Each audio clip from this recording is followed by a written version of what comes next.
Let's then bring in this conversation. Columbia University officials have restricted access to Hamilton Hall after protesters occupied the building and moved furniture and barricades inside. Now, in a statement, university spokesperson Ben Chang emphasized the administration's commitment to safety. Now, let's get the very latest on what is happening in the U.S. at the moment. We're bringing in our correspondent, Sherwin Bryce-Pease. Sherwin, thank you so much for your time. So yesterday when we talked, of course, we looked at the various implications of these pro-Palestine protests that are playing out at Ivy League universities, I might say, and how authorities are dealing with this particular matter. Just talk to us about the very latest then on the ground and how tensions on campuses continue to escalate and what you are seeing currently. Well, a major escalation overnight here at Columbia University. I think it would be incorrect to say it's just Ivy League universities. This has become a protest movement that has proliferated university campuses around the United States, notwithstanding some of the Ivy League institutions like the one behind me, where, as you can well see, the main gates to one of the entrances here at Columbia University have been sealed. The university has been sealed off to everyone except students who live in some of the 7 dormitories on campus and essential service staff who work on campus.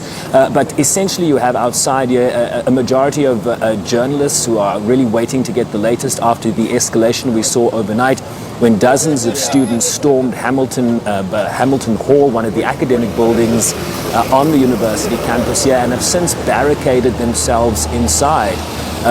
This has now led really much of a standoff between the administration that earlier yesterday had issued the students who were part of the Gaza Solidarity encampment on the university now for the past 2 weeks, issued them with an ultimatum that they were to leave voluntarily and not return or risk being suspended, risk being expelled.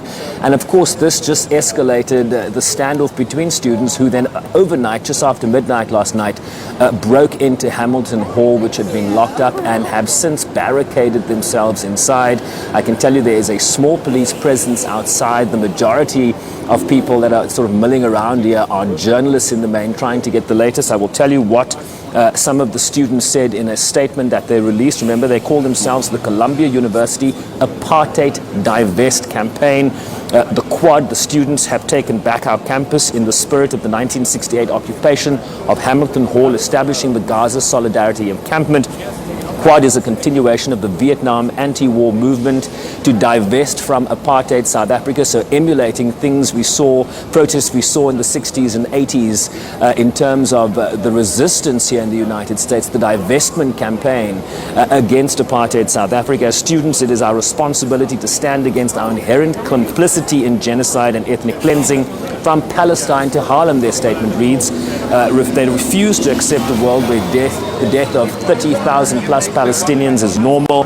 What are their demands, Unati? They are demanding that the university divest all Columbia's finances, including endowment, from companies and institutions that they say profit from the Israel apartheid genocide and occupation in Palestine. Now, that's what the students are saying. What the university president said in a lengthy statement yesterday is essentially that the university is committed to 4 core principles which underpin all our work and our shared.